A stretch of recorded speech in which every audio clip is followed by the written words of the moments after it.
बचपन से अपनी गोद में पाला है, आप उसी राम पर संदेह कर रही हैं? मैंने अवश्य ही कोई घोर अपराध किया है जिसके कारण मेरे पिता मुझसे बात नहीं करते। मेरी माता मुझ पर संदेह कर रही है। नहीं, ये तो मैं जानती हूँ कि तू सत्य वचन से हटने वाला नहीं, परंतु क्या माँ?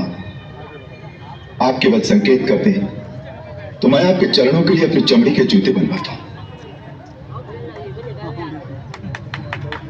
पिता के भांति आपका भी उतना ही अधिकार है मुझ पर, इसलिए यदि वो नहीं कहते तो उनकी ओर से आप ही कहिए। मैं क्या करूं जिससे आपको संतोष है? तुम कहते हो तो मैं बता देती हूँ।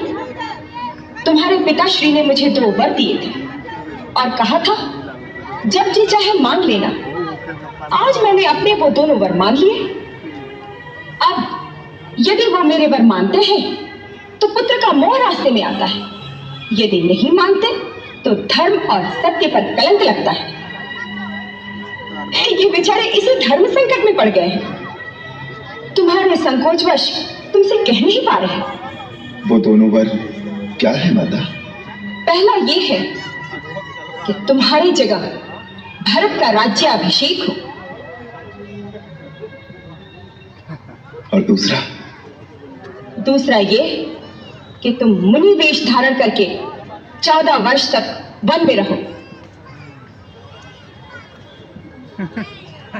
बस इतनी सी बात पर इतना विवाद था? ये तो बड़ी प्रसन्नता की बात है मां कि मुझे माता और पिता दोनों के वचनों को पालन करने का ऐसा अवसर मिला जो किसी पुत्र को बड़े भाग्य से मिलता है। भारत को राज्य देने के लिए तो मुझे किसी की आज्ञा की आवश्यकता नहीं। उस जैसे भाई को तो मैं राज्य स्वयं प्रसन्नता से दे दूंगा।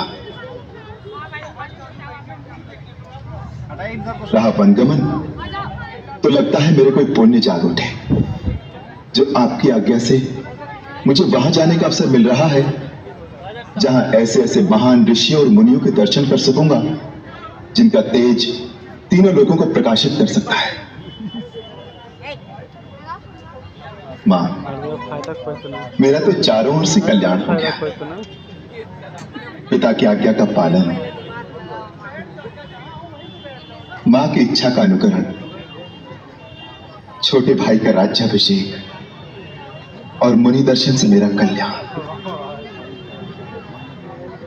मां,